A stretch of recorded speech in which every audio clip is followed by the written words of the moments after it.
ಇವತ್ತಿನ ದಿವಸ ವೃಶ್ಚಿಕ ರಾಶಿಯ ಚಿಂತನೆ ತುಂಬ ಮುಖ್ಯವಾದ ರಾಶಿ. ತುಂಬ ಪ್ರಾಮಾಣಿಕವಾಗಿ ಬದುಕಿ ಎಲ್ಲರಿಗೂ ಕೂಡ ಒಳ್ಳೆಯದನ್ನು ಬಯಸುವಂತಹ ವೃಶ್ಚಿಕ ರಾಶಿಯವರು ಈ ವಿಷಯವನ್ನು ಕೇಳಿಸಿಕೊಳ್ಬೇಕು. ಕೆಲವೊಂದು ವಿಷಯದಲ್ಲಿ ನಾವು ಸಂತೋಷ ಪಡೋದಿದೆ, ಕೆಲವೊಂದು ಮುಂಜಾಗ್ರತೆಯನ್ನು ವಹಿಸಿಕೊಳ್ಳೋದಿದೆ, ಕೆಲವೊಂದು ಅನುಷ್ಠಾನ ಮಾಡಿ ನಾವು ನಮ್ಮ ಕೆಲಸವನ್ನು ಬೇಗ ಮಾಡಿಕೊಳ್ಳೋದಿದೆ, ಅಥವಾ ಏನಾದರೂ ಸಂತೋಷ ನೆಮ್ಮದಿ ಇವುಗಳು ಕಡಿಮೆ ಆಗಿದೆ ಅನ್ನುವಂತಹ ಯಾಕಾಗಿದೆ ಅನ್ನೋದು ಆತ್ಮವಿಮರ್ಶೆಯ ಬಗ್ಗೆ ತಿಳಿದುಕೊಳ್ಳೋದಿದೆ. ಆದ್ದರಿಂದ ವೃಶ್ಚಿಕ ರಾಶಿಯವರಿಗೆ ಇಲ್ಲಿ ಪ್ರತ್ಯೇಕವಾಗಿ ನಾನು ಹೇಳುವಂತಹ ವಿಚಾರಗಳು ಇಲ್ಲಿದೆ, ನೀವು ಕೇಳಿಸಿಕೊಳ್ಬೇಕು. ವೃಶ್ಚಿಕ ರಾಶಿಯವರು ಸಾಮಾನ್ಯವಾಗಿ ಈಗಾಗಲೇ ಹೇಳಿದಂತೆ ಸಜ್ಜನರು, ಪ್ರಾಮಾಣಿಕರು ಆಗಿರ್ತಾರೆ. ಆದರೆ ಆತುರ ಸ್ವಭಾವ, ಸಿಟ್ಟು, ಉದ್ವೇಗ, ಭಯ ಇವುಗಳೆಲ್ಲ ಸ್ವಲ್ಪ ಹೆಚ್ಚು ಜಾಸ್ತಿ. ಯಾಕೆ ಅಂದರೆ ಕುಜನ ಆಧಿಪತ್ಯಕ್ಕೆ ವೃಶ್ಚಿಕ ರಾಶಿಯವರು ಒಳಪಟ್ಟಿರ್ತಾರೆ. ಈಗ ಕುಜ ಇಲ್ಲಿಯ ತನಕ ಮೇಷರಾಶಿಯಲ್ಲೇ ಇದ್ದ. ಈಗ ಮೇಷರಾಶಿಯಿಂದ ವೃಷಭ ರಾಶಿಗೆ ಜೂನ್ 20ನೇ ತಾರೀಕಿನಿಂದ ಆಗಸ್ಟ್ 3ನೇ ತಾರೀಕು ತನಕ ವೃಷಭ ರಾಶಿಯಲ್ಲಿ ಕುಜ ಇರೋದರಿಂದಾಗಿ ಇವರಿಗೆ ಈಗಿನ ಪರಿಸ್ಥಿತಿಗಳು ಹೇಗಿದೆ ಅನ್ನೋದನ್ನು ನಾವು ವಿಮರ್ಶೆ ಮಾಡ್ತಾ ಹೋಗಬೇಕಾಗುತ್ತೆ. ಈಗ ವೃಶ್ಚಿಕ, ಧನು, ಮಕರ, ಕುಂಭ, ಮೀನ, ಮೇಷ, ವೃಷಭ ಎಷ್ಟನೇ ಮನೆ ಆಯಿತು? 7ನೇ ಮನೆ ಆಯಿತು. 7ನೇ ಮನೆಯಲ್ಲಿ ಕುಜ ಇದ್ದರೆ ಅಂದರೆ ಷಷ್ಠಾಧಿಪತಿ ಸಪ್ತಮ ಸ್ಥಾನದಲ್ಲಿ ಇದ್ದಾಗ ಅನೇಕವಾಗಿ ಮಾನಸಿಕ ಒತ್ತಡಗಳು, ಹಾಗೂ ಇದನ್ನು ಸಾಮಾನ್ಯವಾಗಿ ನಮ್ಮ ರಾಶಿ ಕುಂಡಲಿಯಲ್ಲಿ 7ನೇ ಮನೆಯಲ್ಲಿ ಕುಜ ಇದ್ದರೆ ಅದನ್ನು ಕುಜದೋಷ ಅಂತ ಕರೀತಾರೆ. ಆದರೆ ಕುಜನಿಗೆ ಏನು ಅಂತಂದರೆ ಒಳ್ಳೆಯ ಗ್ರಹಗಳ ಸಂಪರ್ಕ ಇತ್ತು ಅಂತಂದರೆ ಕುಜದೋಷ ಆಗೋದಿಲ್ಲ. ಉದಾಹರಣೆಗೆ ಕುಜನ ಜೊತೆ ಚಂದ್ರ ಇದ್ದರೆ, ಅಂದರೆ ವೃದ್ಧಿ ಚಂದ್ರ ಇದ್ದರೆ, ಅಥವಾ ಕುಜನ ಜೊತೆ ಬೃಹಸ್ಪತಿ ಇದ್ದರೆ ಅದು ಶಶಿಮಂಗಳ ಯೋಗ, ಇಲ್ಲ ಮಂಗಳ ಬೃಹಸ್ಪತಿ ಯೋಗ, ತುಂಬ ಒಳ್ಳೆಯದದು. ಆದರೆ ಕುಜನ ಜೊತೆ ಯಾವಾಗ ಶನಿ, ರಾಹು, ರವಿ ಇವರು ಇದ್ದು ಬಿಡ್ತಾರೋ ಆಗ ಅವನಲ್ಲಿರುವಂತಹ ತೀಕ್ಷ್ಣತೆಗಳು, ಅಂದರೆ ಕೆಟ್ಟತನ ಮೊದಲಾದವುಗಳೆಲ್ಲ ಅದು ದುಪ್ಪಟ್ಟಾಗುವಂತಹ ಪರಿಸ್ಥಿತಿಗಳು ಇದೆ. ಈಗ ಸಪ್ತಮ ಸ್ಥಾನವನ್ನು ನಾವು ಯಾವತ್ತೂ ಕೂಡ ಗಮನಿಸಿ ನೋಡ್ತಾ ಇರಬೇಕು. ಯಾಕೆಂದರೆ ಯಾರು 7ನೇ ಮನೆಯಲ್ಲಿ ಇರ್ತಾರೋ ಅವರು ನೇರವಾಗಿ ತಮ್ಮ 7ನೇ ಮನೆಯನ್ನು ನೋಡ್ತಾರೆ. ಈಗ ವೃಶ್ಚಿಕ ರಾಶಿಯಿಂದ 7ನೇ ಮನೆ ಕುಜ ಇದ್ದಾಗ ಅಲ್ಲಿಂದ 7ನೇ ಮನೆ ವೃಶ್ಚಿಕ ರಾಶಿಯೇ ಆಗುತ್ತೆ. ಆದ್ದರಿಂದ 7ನೇ ಮನೆಯ ವೀಕ್ಷಣೆ ಇದ್ದಾಗ ಅದು ಆ ಕಾರಕತ್ವ ಅಭಿವೃದ್ಧಿ ಆಗಿಬಿಡುತ್ತೆ. ಜೊತೆಯಲ್ಲಿ ಏನಾಗಿದೆ ಅಂದರೆ ಶನಿ ಸೇರಿಬಿಟ್ಟಿದ್ದಾನೆ. ಶನಿ ಮೀನದಲ್ಲಿ ಇರೋದು ಅಂದರೆ 5ನೇ ಮನೆ ಶನಿ. ವೃಶ್ಚಿಕ, ಧನು, ಮಕರ, ಕುಂಭ, ಮೀನ 5ನೇ ಮನೆಯಲ್ಲಿ ಶನಿ. ಪಂಚಮ ಸ್ಥಾನದಲ್ಲಿ ಶನಿ ಇದ್ದರೆ ಅದನ್ನು ಶನಿ ದೋಷ ಅಂತ ಕರೀತಾರೆ. 7ನೇ ಮನೆಯಲ್ಲಿ ಕುಜ ಇದ್ದರೆ ಅದನ್ನು ಕುಜ ದೋಷ ಅಂತ ಕರೀತಾರೆ. ಇಲ್ಲಿ 7ನೇ ಮನೆ ಕುಜನ ಮೇಲೆ ಶನಿ ದೃಷ್ಟಿ ಬಂದಿದೆ. ಅದನ್ನೇನಾಗುತ್ತೆ ಅಂತಂದರೆ ಅದು ದಿಗ್ಬಂಧನ ಆಗಿಬಿಟ್ಟಿದೆ. ಶನಿ ದೃಷ್ಟಿ, ಈ ಕಡೆ ಕುಜನ ಪಾತ ಎಲ್ಲವೂ ಕೂಡ ಸೇರಿಬಿಟ್ಟು ಸಮಸ್ಯೆ ಆಗುವಂತಹ ಸನ್ನಿವೇಶಗಳು ಹೆಚ್ಚಿದೆ. ಆದ್ದರಿಂದ ಈಗಾಗಲೇ ನಿಮಗೆ ಗುರುಬಲ ತುಂಬ ಚೆನ್ನಾಗಿದೆ. ಯಾಕೆಂದರೆ 9ನೇ ಮನೆಯಲ್ಲಿ ಗುರು ಇದ್ದಾನೆ. ಲೆಕ್ಕ ಹಾಕಿ ವೃಶ್ಚಿಕ, ಧನು, ಮಕರ, ಕುಂಭ, ಮೀನ, ಮೇಷ, ವೃಷಭ, ಮಿಥುನ, ಕರ್ಕಾಟಕ ರಾಶಿಯಲ್ಲಿ ಉಚ್ಚದಲ್ಲಿ ಗುರು ಇರೋದು. ಅಂದರೆ ಒಳ್ಳೆ ಗುರುಬಲ ಇದೆ. ಅನೇಕರಿಗೆ ಈಗ 1 ತಿಂಗಳಿಂದ ತುಂಬ ಚೆನ್ನಾಗಾಗಿದೆ. ಎಷ್ಟೋ ದಿವಸದ ವಿಚಾರಗಳು ಈಗ ಅವರಿಗೆ ಸಿಕ್ಕಿಬಿಟ್ಟು ಅವರು ಒಂದೊಳ್ಳೆ ಹಂತದಲ್ಲಿದೆ. ಆದರೆ ಅದು ಕೈಗೆ ಸಿಗ್ತಾ ಇಲ್ಲ. ಏನೋ ಒಂದು ಸಣ್ಣ ವ್ಯತ್ಯಾಸದಲ್ಲೇ ಇದು ಹಿಂದೆ ಮುಂದೆ ಆಗ್ತಾ ಇದೆ.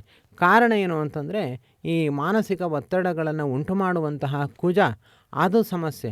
ಶನಿ ದೃಷ್ಟಿ ಇದು ಇರೋದರಿಂದಾಗಿ ಅವರಿಗೆ ಸಮಸ್ಯೆ ಹಾಗೆ ಉಳಿದು ಬಿಡ್ತಾ ಇದೆ. ಮತ್ತು ಚತುರ್ಥದಲ್ಲಿ ರಾಹು ಇದ್ದಾನೆ, ಸುಖ ಕೊಡೋಲ್ಲ. ಹಾಗೆ ಇಲ್ಲೇನಾಗ್ತಾ ಇದೆ ಅಂದರೆ ಒಂದು ದೊಡ್ಡ ಯುದ್ಧ. ಬೃಹಸ್ಪತಿನೇ ಗುರು ಗ್ರಹ ಒಂದು ಕಡೆ, ಉಳಿದೆಲ್ಲ ಗ್ರಹಗಳು ಇನ್ನೊಂದು ಕಡೆ. ಹೀಗೆ ಯುದ್ಧ ತಾಕಲಾಟ ಮನಸ್ಸಿನಲ್ಲೇ ನಡೀತಾ ಇದೆ.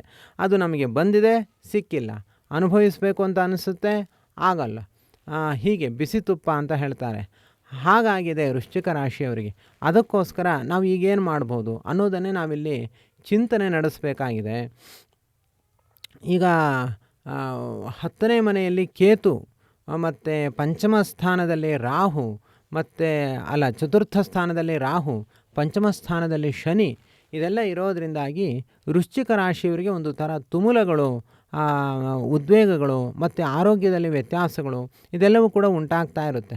ಅದಕ್ಕೋಸ್ಕರ ಇವರು ಏನೂ ಇಲ್ಲ, ಗುರುಗಳ ಅನುಗ್ರಹವನ್ನೇ ಮತ್ತಷ್ಟು ಪ್ರಾರ್ಥಿಸಿದರೆ ಸಾಕು. ನಾವು ಯಾವ ಗ್ರಹಗಳ ಹತ್ರ ಹೋಗಿ ಏನಂತ ಪ್ರಾರ್ಥಿಸಬೇಕು? ಎಲ್ಲದಕ್ಕಿಂತ ಶ್ರೇಷ್ಠವಾಗಿ ನಾವು ದೇವರು ದೊಡ್ಡವನು ಅಂದ ಅವನ ಬಳಿ ಹೋಗಬೇಕು, ಅವನ ಸೇವೆಯನ್ನು ಮಾಡಬೇಕು. ಆಗ ಗುರುಗಳಿಗೆ ಸಂತೋಷ ಆಗುತ್ತೆ. ಇಷ್ಟೇ ವಿಚಾರ. ಅದಕ್ಕೋಸ್ಕರ ಗುರುಬಲ ಯಾವಾಗ ನಮಗೆ ಚೆನ್ನಾಗಿ ಬರುತ್ತೋ ಆಗ ಎಲ್ಲ ಸಮಸ್ಯೆಗಳು ಕೂಡ ಪರಿಹಾರ ಆಗುತ್ತೆ. ಆಯಿತು, ನಾವೇನೋ ಮಾಡೋಲ್ಲ, ಹಾಗೆ ಇದ್ದು ಬಿಡ್ತೀವಿ, ಗುರುಬಲ ಇದೆಯಲ್ಲ ಅಂದರೆ ಅದೇನಾಗುತ್ತೆ ಅಂದರೆ, ನಾವು ಏನೋ ಪ್ರಾರ್ಥನೆಯನ್ನು ಮಾಡಿದೆ ಅವ್ರೇನು ಕೊಡ್ತಾರೆ? ಅವ್ರೇನು ಕೊಡ್ಲಿಕ್ಕೆ ಸಾಧ್ಯ ಇದೆ? ನಾವು ಅವ್ರ ಹತ್ರ ಹೋಗಬೇಕು, ಪ್ರಾರ್ಥನೆ ಮಾಡಬೇಕು, ನಮಗೇನು ಬೇಕೋ ಅದನ್ನು ನಾವು ನಿರ್ಧಾರಾತ್ಮಕವಾಗಿ ಕೇಳಬೇಕು.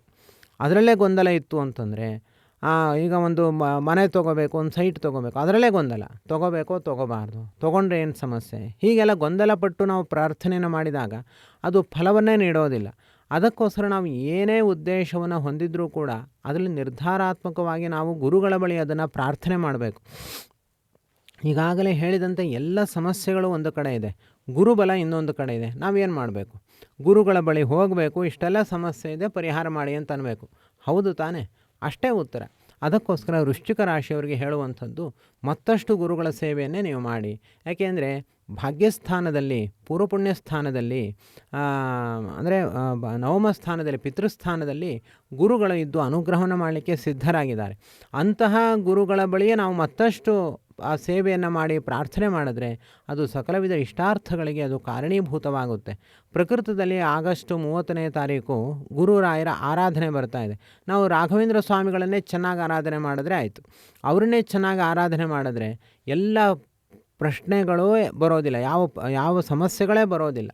ಅದಕ್ಕೋಸ್ಕರ 48 ದಿವಸಗಳ ಕಾಲ ಸೇವೆ, ಅಂದರೆ ಆರಾಧನೆಗೆ ಸರಿಯಾಗಿ ಮುಗಿಯುವಂತೆ ಮೊದಲು ನಾವು 48 ದಿವಸಗಳ ಕಾಲ ಗುರುರಾಯರ ಸೇವೆಯನ್ನು ಮಾಡಬೇಕು. ಹಾಗೆ ಸೇವೆಯನ್ನು ಮಾಡೋದರಿಂದ ನಮಗೆ ತುಂಬ ಎಷ್ಟೋ ಸಮಸ್ಯೆಗಳು ಪರಿಹಾರ ಆಗಿಬಿಡುತ್ತೆ. ನಾವು ಅಂದರೆ ಅದು ಹೇಗೆ ಮಾಡಬೇಕು ಏನೋ ಅಂತೆಲ್ಲ ಸಮಸ್ಯೆಗಳು ಬರುತ್ತೆ. ಅದಕ್ಕೆ ನೀವು ನಮಗೊಮ್ಮೆ ವಾಟ್ಸಾಪ್ ಮೆಸೇಜ್ ಮಾಡಿ, ನಾವೊಂದು ಗ್ರೂಪ್ ಮಾಡ್ತೀವಿ, ಅದರಲ್ಲಿ ನಿಮ್ಮನ್ನು ಕೂಡ ಸೇರಿಸ್ತೀವಿ. ನಿತ್ಯವೂ ಕೂಡ ನಾವು ಹೀಗೆ ಮಾಡೋಣ ಅಂತ ಒಂದು ಸೇವೆಯ ಒಂದೊಂದೇ ಹಂತಗಳನ್ನು ನಾವು ತಲುಪ್ತಾ ಹೋಗೋಣ. ಈಗ ಕಳೆದ ಬಾರಿ ಕೂಡ ನಾವು ಹೀಗೆ ಸುಮಾರು ಒಂದು 400-500 ಮಂದಿಗೆ ಹೀಗೆ ಸೇವೆಯನ್ನು ಮಾಡಿದಾಗ ಅವರಿಗೆ ಅನೇಕರಿಗೆ, ನೂರಾರು ಮಂದಿಗೆ ಅದರಲ್ಲಿ ಒಳ್ಳೆಯದಾಯಿತು. ಹಾಗೆ ನಾವು ಕೂಡ ಮಾರ್ಗದಲ್ಲಿ ಸಾಗಿದರೆ ಅದು ತುಂಬ ಒಳ್ಳೆಯ ಫಲಿತಾಂಶವನ್ನು ಅದು ನೀಡುತ್ತೆ. ಮುಖ್ಯವಾಗಿ ಲಕ್ಷ್ಮೀ ಸಹಿತರಾದ ಶ್ರೀಕರ ನಾರಾಯಣ ದೇವರ ಆರಾಧನೆಯನ್ನು ಬ್ರಾಹ್ಮಿ ಮುಹೂರ್ತದಲ್ಲಿ ಮಾಡುವ ಮಾತ್ರದಿಂದಲೇ ಎಲ್ಲ ಅನಿಷ್ಟಗಳು ಪರಿಹಾರ ಆಗಿ ಹೋಗಿಬಿಡುತ್ತೆ. ನಮ್ಮ ಹೆಸರಿನಲ್ಲಿ ಯಾವ ಅನಿಷ್ಟಗಳು ದಾಖಲೆ ಆಗಿರೋದಿಲ್ಲ. ಖಂಡಿತ ಒಳ್ಳೆಯದಾಗುತ್ತೆ. ನಾವು ದೇವರ ಬಳಿ ಹೋಗಿ ಅವರನ್ನು ಕಾಲು ಹಿಡಿದು ಅವರದ ಶರಣಾಗತರಾದರೆ ಇವೆಲ್ಲ, ನಾವು ಏನೂ ಮಾಡದೆ ಹಾಗೆ ನಾವು ಮಂಚದ ಮೇಲೆ ಮಲ್ಕೊಂಡ್ಬಿಟ್ರೆ ಯಾವ ಪರಿಹಾರ ಆಗಲಿಕ್ಕೆ ಸಾಧ್ಯ? ಅದಕ್ಕೋಸ್ಕರ 48 ದಿವಸಗಳ ಕಾಲದ ಒಂದು ಸೇವೆಯಲ್ಲಿ ನೀವು ಸೇರಿಕೊಳ್ಳಿ. ತುಂಬ ಸುಲಭವಾಗಿ ನಡೆಯುತ್ತೆ ಮತ್ತು ಯಾವ ಸಮಸ್ಯೆಗಳಿಲ್ಲದೇ ಹೇಗೆ ಮಾಡಬೇಕು ಅಂತ ಹೇಳ್ತೀವಿ ಹಾಗೆ ನೀವು ಮಾಡಿಕೊಂಡು ಹೋದರೆ ಆಯಿತು, ಪರಿಹಾರ ಸಿಕ್ಕಿಬಿಡುತ್ತೆ. ಅದಕ್ಕೋಸ್ಕರ ನೀವು ನಮಗೆ ಒಮ್ಮೆ ವಾಟ್ಸಾಪ್ ಮೆಸೇಜ್ ಮಾಡಿ. ಸರ್ವಗುಣ ಸಂಪೂರ್ಣ ಸರ್ವದೋಷ ವಿವರ್ಜಿತ ಪ್ರೀಯತಾಂ ಪ್ರೀತೇ ಬಾಲಂ ವಿಷ್ಣುರ್ಮೇ ಪರಮಃ ಸುಹೃತು. ಶ್ರೀಕೃಷ್ಣಾರ್ಪಣಮಸ್ತು.